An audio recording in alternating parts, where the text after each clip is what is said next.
Hey everybody, it's Brooke with the Buttered Home and welcome to my messy kitchen.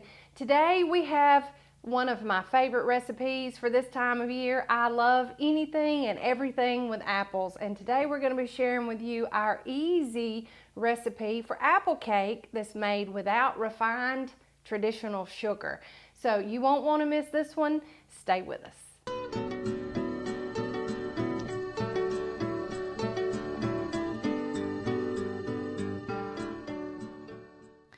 Okay, to begin with, I have about 4 cups of peeled and sliced apples. I try to just do them about medium size.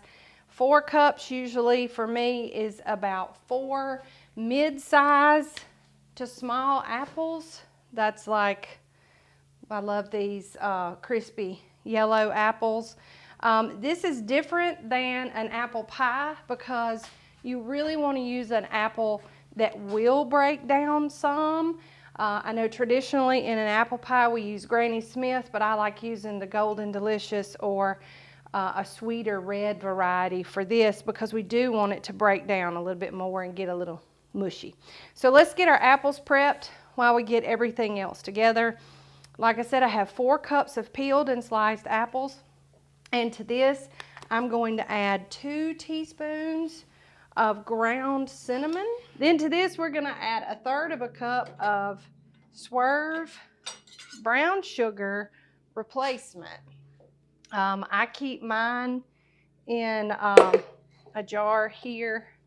Well, normally I keep them in the airtight bags that they come in, but this bag ripped, so there you go. So we have 1/3 cup of brown sugar replacement.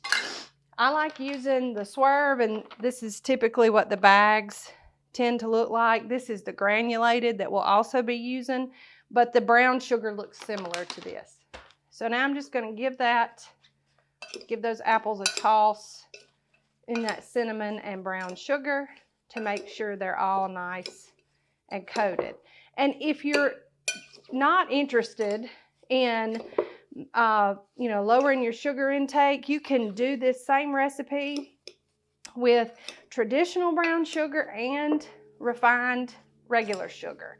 We're just making some healthy adjustments here to make this a little more like low carb friendly and friendly to people who are watching their sugar intake. And I love doing recipes like this, even at special times of the year, because it does show that you can have this and it be good for you. So now what we're going to do is we have 2 bowls and we're going to combine our wet and our dry ingredients. So I'm going to combine our dry ingredients first, and we are using 3 cups of whole wheat all-purpose flour, and this is milled really fine. I really like it. This is I think King Arthur brand that I'm using.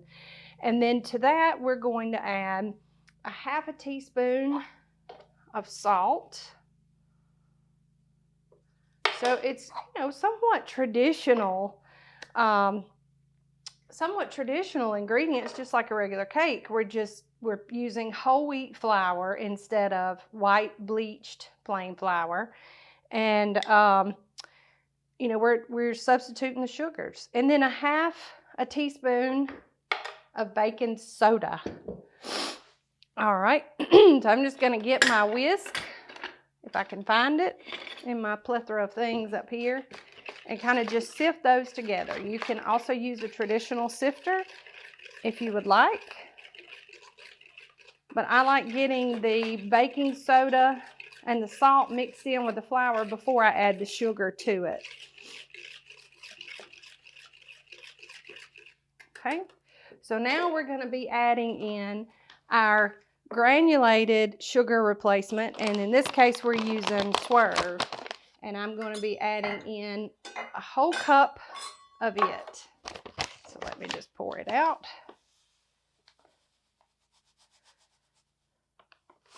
And there are several different other types of sugar replacements that you can use. I just prefer the Swerve because for me it's easier to find. So we want a whole cup of that in with our dry ingredients. And then again, we're just gonna sift that sugar in with our flour, our baking soda, and our salt. All right, I'm gonna set that to the side. So now we're gonna do our wet ingredients. And I have 3 room temperature eggs that I'm adding into my bowl. And we'll whip those in just a minute, never fear. But we're doing this with the intentions of having a wet and a dry. Now we want to add in 2 cups of unsweetened applesauce. Just plain, just stewed apples as far as I'm concerned. And we want 2 cups of that. And I like getting the kind that's a little juicier because you want to make sure that you get all that nice apple flavor in here. And then we have a 1/2 cup or 1 stick of softened butter. We're going to add that in with the eggs and the applesauce. And if you didn't have time or you were short on time, a good rule to get butter to soften to room temperature a little quicker is to cut it into chunks. So that's just a little food for thought. And then to this, we're going to be adding in 2 teaspoons of baking vanilla. And when I say baking vanilla, I like to use the real thing. I don't like using imitation, but I also believe in the power of what you have on hand. So if you need to, just use imitation vanilla. Don't run out and buy anything special for any type of recipe, because there are some substitutions that can be made very easily, and vanilla is one of them. Okay, so now with a hand mixer, I'm just going to mix our eggs, applesauce, butter, and our vanilla.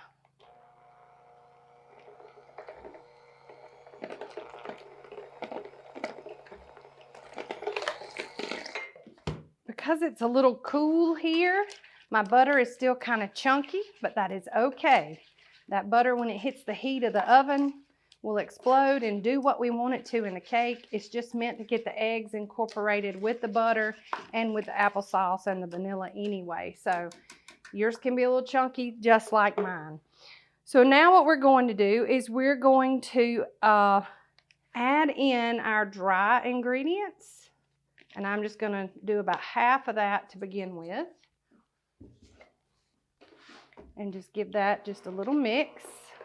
And it's a cake, so you just want to mix it just until it comes together. All right. Now I'm going to use my spatula and scrape down the sides and get that excess mixed in. And then add in the other 1/2 of our dry ingredients. And then get those mixed in. Again, mixing on a really low speed just to incorporate everything together. And you don't even have to use a hand mixer. At this point, you can use spatula or spoon. A good cake is one that has not been overmixed. Just remember that. Okay, so I'm going to give that a good turn with my spatula, making sure that there's no flour on the bottom, because that does tend to happen with me. I don't know about you. So I have a 9 by 13 dish. You can use any type of baking pan that you like. And what you want to do is you want to coat this well. You can either spray it or you can rub it with butter. But in the interest of time here, I'm just going to spray it really well. Then we're going to put 1/2 of our batter into the pan.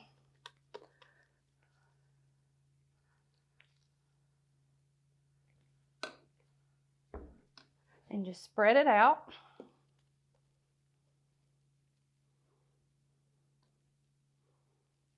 Now we're going to take 1/2 of those apples that we prepped and pop them in. Spread them out, kind of just to cover that whole top of that, well, midsection of the cake.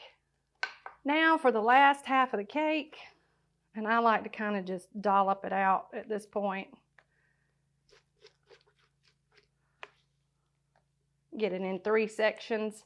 It makes it a little easier to spread. And make sure you get all that good cake batter out of there. But now we just want to carefully just spread that last layer of cake as evenly as we can over the top of those apples. It's really not going to matter if it covers them very well, and we'll show you why in just a second, because we have more apples. And now I have the last half of apples that we're going to put right on top.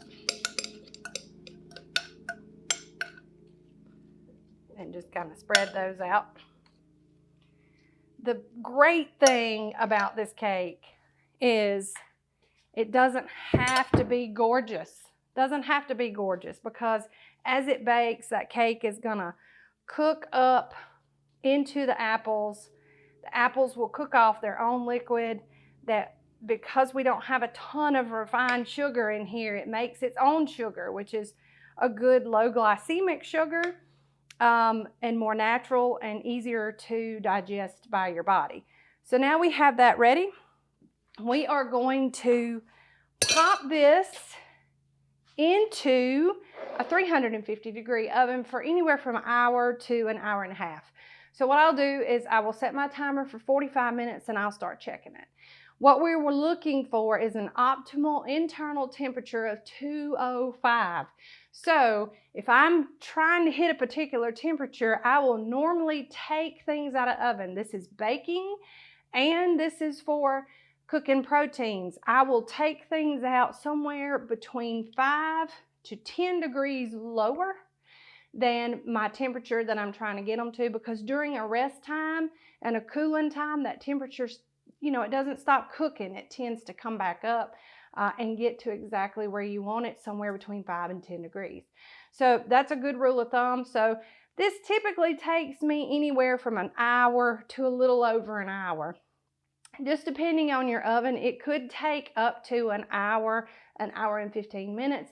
But like I said, anytime you're cooking, it's best to be present and accounted for and just stop and check things. And that's what we're going to do. So let's pop it in our 350 oven and we'll be back to show you the finished product. So stay with us. Okay, everybody, we are back. We've already been in this cake just to make sure that it was good. We finished about a 45 to a 50-minute cook time. I took it out of the oven. Now, if you're doing this in a 9x13 pan like we did, it could take less time. So if your cook time for any cake gives you an hour to an hour and 15 minutes. If you cook it in anything other than like a bundt pan, then you always want to check it at the halfway point. At about 50 minutes, this read just about 195 to almost 200 in different spots. So I took it out and let it cool for about 15 minutes. And would you just look at the color on those apples? And y'all, it's beautiful. I put a little whipped cream here on the side because I wanted you to be able to see the cake. And just look at those layers of apples. You've got a layer here, and then you have that layer in the center. It is a moist, light cake. It is not dense. It is not heavy. It is perfect. I got me a cup of coffee, and it's like the best thing to have with a cup of coffee. And I got some Zero Cool Whip here with just a little bit of cinnamon sprinkled on top, so let's take a bite. 2 layers of those cinnamon apples. It's delicious. It's moist. It's got just the right amount of bounce to it, but it also has a very nice crumb to it too, so that it is a good absorbent cake.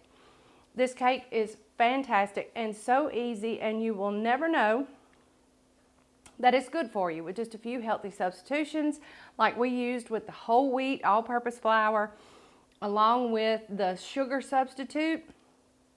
Hands down, you could serve this anywhere and safely give it to adults and children alike, and they'll never know the difference. My family didn't. Oh, Big D has lots to say about my low-carb, low-sugar things, so I just kind of kept this one quiet. And whenever I made it the first time and he tasted it and he goes, whew, it's nice to have that good sweet, you know, that sugar replacement just leaves an aftertaste. And I said, does it?